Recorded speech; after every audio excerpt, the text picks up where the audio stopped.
নবীজি সাল্লাল্লাহু আলাইহি সাল্লাম বলেছেন, মানুষ যখন কোনো গুনাহ করে, আল্লাহর কোন নিষিদ্ধ পথে যায়, কোন একটা পাপের কাজ করে, মোবাইলে একটা হারাম জিনিস দেখে ফেললেন, একজন পুরুষ পর্নোর ছবি দেখলেন, মজা নিলেন, গুনাহের কাজ করলেন, এর ফলে কি হবে?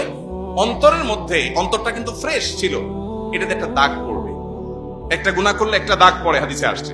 আরেকটা গুনাহ পড়লে আরেকটা দাগ পড়ে, আরেকটা পড়লে আরেকটা দাগ পড়ে। এভাবে পড়তে পড়তে একটা স্বচ্ছ আয়নার উপরে যেরকম অনেক ময়লা পড়লে যেরকম সে আয়নায় ভালো মন্দ চেহারাতে কি আছে না আছে বোঝা যায় না, ঠিক একই ভাবে একটা অন্তরে যখন অনেক গুনাহ করতে করতে করতে করতে কলুষে পরিপূর্ণ হয়ে যায়, তখন এই অন্তর দিয়ে কোনটা ভালো কোনটা মন্দ, কোনটা হক কোনটা বাতিল, কোনটা সত্য কোনটা মিথ্যা, কোনটা জান্নাতের পথ কোনটা জাহান্নামের পথ, এটা নিরূপণ করবার ক্ষমতা থাকে না। এই জন্য আমার অন্তরকে পরিশুদ্ধ করবার জন্য এক নম্বরের কাজ হলো সকল প্রকার গুনাহ থেকে বাঁচার জন্য সর্বোচ্চ সংগ্রাম করা। এরপরে যদি গুনাহ হয়ে যায়, ওই যে অন্তরে গুনাহ হয়ে গেছে মানে দাগ পড়ে গেছে, এই দাগ রিমুভ করার জন্য উপায় আছে। গ্লাস পরিষ্কারের জন্য যেরকম গ্লাস ক্লিনার আছে, ঠিক একই ভাবে অন্তর পরিষ্কারের জন্য কল্ব ক্লিনার আছে। সেই ক্লিনারের নাম হলো তওবা।